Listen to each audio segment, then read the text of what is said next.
အားလုံးပဲမင်္ဂလာပါအခုကျွန်တော်ဖတ်ပြပေးခြင်းတဲ့ပုံမြင်စာပေလေးကတော့လူငယ်တွေအတွက်မှတ်သားစရာတွေပါတဲ့လူဘဝရဲ့တန်ဖိုးဆိုတဲ့အကြောင်းအရာလေးပဲဖြစ်ပါတယ်ဒီနေ့မှာလူငယ်လေးတဦးဟာအဖိုးဖြစ်သူအနာကိုတွားပြီးဘဝရဲ့တန်ဖိုးဆိုတာဘာလဲအဖိုးဆိုပြီးမေးလိုက်ပါတယ်ဒါနဲ့အဖိုးဖြစ်သူလဲကြောက်တုံးတုံးကိုလူငယ်လေးလက်ထဲထည့်ပေးလိုက်ပြီးကဲလူလေးဒီကြောက်တုံးရဲ့တန်ဖိုးဟာဘယ်လောက်ရှိလဲဆိုတာတွားဆုံသန်းခဲ့ကြီးဒါပေမဲ့ရောင်းတော့မရောင်းခဲ့နဲ့ဆိုပြီးတော့မှားလိုက်ပါတယ်လူငယ်လေးလည်းအဖိုးပေးလိုက်တဲ့ကြောက်တုံးကိုယူပြီးထွက်သွားလိုက်ပါတယ်လမ်းမှာလိမ်မော်သီးရောင်းတဲ့ဆိုင်တစ်ဆိုင်ကိုတွေ့တော့အထဲဝင်ပြီးကြောက်တုံးရဲ့တန်ဖိုးကိုမေးလိုက်ပါတယ်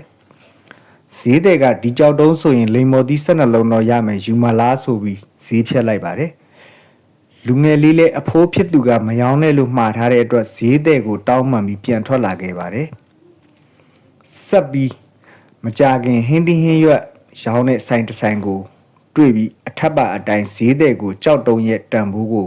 ဝင်ပြီးတော့မေးလိုက်ပါတယ်ဒါနဲ့ဈေးတဲ့လည်းပြောင်လက်နေတဲ့ကြောက်တုံးကိုတေချာကြည့်ပြီးကြောက်တုံးပေးရင်အာလူတအိတ်ရမယ်ဆိုပြီးလူငယ်လေးကိုပြန်ပြီးပြောလိုက်ပါတယ်လူငယ်လေးလည်းမယောင်းသေးဘူးဆိုတဲ့အကြောင်းတောင်းပန်ပြောဆိုပြီးပြန်ထွက်လာခဲ့ပါတယ်ရှေ့နားမှာလက်ဝတ်ရတနာရောင်းတဲ့အယောင်းဆိုင်တစ်ဆိုင်ကိုတွေ့တော့ကြောက်တုံးကိုကင်ပြီးတော့ကြောက်တုံးရဲ့တန်ဖိုးကိုဝင်ပြီးတော့မေးလိုက်ပြန်ပါတယ်ဆိုင်ရှင်လည်းကြောက်တုံးကိုမှန်ဘလူးနဲ့တစ်ချက်သေးချာကြည့်လိုက်ပြီးလူလေးဒီကြောက်တုံးဆိုရင်ဒေါ်လာ350ပေးမယ်ဆိုပြီးလူငယ်လေးကိုကမ်းလှမ်းလိုက်ပါတယ်လူငယ်လေးလည်းခေါင်းခပြီးမယောင်းနိုင်သေးဘူးဆိုတဲ့အကြောင်းရှင်းပြတောင်းပန်ကဆိုင်ထဲကနေအပြင်ပြန်ထွက်လာခဲ့ပါတယ်ဒီလိုနဲ့ရှေ့ကိုဆက်သွားလိုက်တဲ့အခါမှာတော့အဖိုးတန်ကြောက်မြတ်ရတနာတွေရောင်းတဲ့ဆိုင်ကြီးတစ်ဆိုင်ကိုသူလှမ်းတွေးလိုက်ရပါတယ်လူငယ်လေးလည်းအလားတူပဲကြောက်ရဲ့တန်ဖိုးကိုဝင်ပြီးတော့မေးလိုက်ပါတယ်ဆိုင်ရှင်ကတောက်ပြောင်နေတဲ့ဗရံများကြီးကိုတွေးလိုက်တဲ့အခါမှာအဝတ်အစနီတစ်ခုကိုဖြန့်ခင်းလိုက်ပြီးအပေါ်မှာတင်လိုက်ပါတယ်ကြောက်တုံးဘေးပတ်လေကိုလှဲ့လေကြည့်လိုက်တော့ပြီးတော့ခါးကိုကိုင်းကကြောက်တုံးကိုတသေးချာချာစိုက်ကြည့်ရင်ဒီလောက်အဖိုးမဖြတ်နိုင်တဲ့ဗရံများကြီးကိုဘယ်ကနေရလာတာလဲလူလေးလို့လူငယ်လေးကိုမေးလိုက်ပါတယ်ကဘာကြီးတစ်ခုလုံးရောင်းပြီးတော့ဝယ်မယ်ဆိုရင်တော့ဒီလောက်တန်ဖိုးကြီးတဲ့ဗရံများကြီးကိုဝယ်နိုင်မှာမဟုတ်ဘူးလို့တအံ့တော်လူငယ်လေးကိုပြန်လဲပြောကြားလိုက်ပါတယ်လူငယ်လေးလည်းနားမလည်နိုင်လောက်အောင်ဖြစ်ခါသူ့ရဲ့ကြောက်တုံးကိုပြန်ယူပြီးအဖိုးဖြစ်သူထံပြန်လဲလာခဲ့လိုက်ပါတယ်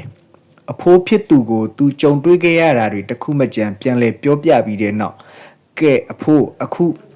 ကျွန်တော်ကိုဘဝရဲ့တန်ဖိုးဆိုတာဘာလဲရှင်းပြလို့ပြောလိုက်ပါတယ်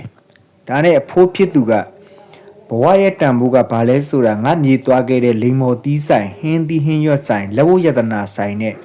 အဖိုးတန်ကြောက်မြတ်ရတနာတွေရောင်းဝယ်တဲ့ဆိုင်တွေကအဖြေပေးခဲ့ပြီးမဟုတ်လားငါမြေရဲ့လို့မေးလိုက်ပါတယ်ငါမြေဟာဒီလိုအဖိုးမဖြတ်နိုင်တဲ့ကြောက်တုံးတုံးဖြစ်ကောင်းဖြစ်မယ်ဒါပေမဲ့လူတွေဟာသူတို့ရဲ့ငွေကြေးအခြေအနေပညာအရေးချင်းအသိပညာအဆင့်အတန်းယုံကြည်ချက်တွေသူတို့ကျင်လည်ဖြတ်သန်းရတဲ့ဘဝတွေပေါ်မှာအခြေခံပြီးငတ်မြေရဲ့ဘဝကိုတန်ဖိုးဖြတ်ကြလိမ့်မယ်လူတွေဟာသူတို့အဆင့်အတန်းနဲ့ရှင်ပြီးတခြားသူတွေရဲ့ဘဝကိုတန်ဖိုးဖြတ်တတ်ကြတယ်လူလေးရဲ့ဒါပေမဲ့မစိုးရိမ်ပါနဲ့ငတ်မြေရဲ့ဘဝတန်ဖိုးအစစ်မှန်ကိုထိုးသွင်းသိမြင်နိုင်တဲ့လူတွေကိုငတ်မြေကျင်းသေးပေါရှာတွေ့မှာပါကိုလေးစားမှုရှိပါငတ်မြေဟာငတ်မြေပါပဲဘဝကိုတန်ဖိုးထားပါဆိုပြီးတော့ဒါအဖိုးကသူ့ရဲ့မြေးလေးကိုပြန်ရှင်းပြလိုက်ပါတယ်ဒီစာစုလေးရဆိုလို့ရှိရင်တော့ဒါလူတယောက်ရဲ့တန်ဖိုးနဲ့ပတ်သက်ပြီးတော့ပြောကြားထားတဲ့စာစုလေးဖြစ်ပါတယ်ဒီစာစုလေးဖတ်ပြီးတော့လူတွေအားလုံးကိုဘဝရဲ့တန်ဖိုးကိုတိုင်စူးစမ်းတဲ့စိတ်နဲ့တန်ဖိုးမဖြတ်နိုင်တဲ့သူတွေဖြစ်ကြပါစေလို့ဆုတောင်းပေးလိုက်ပါတယ်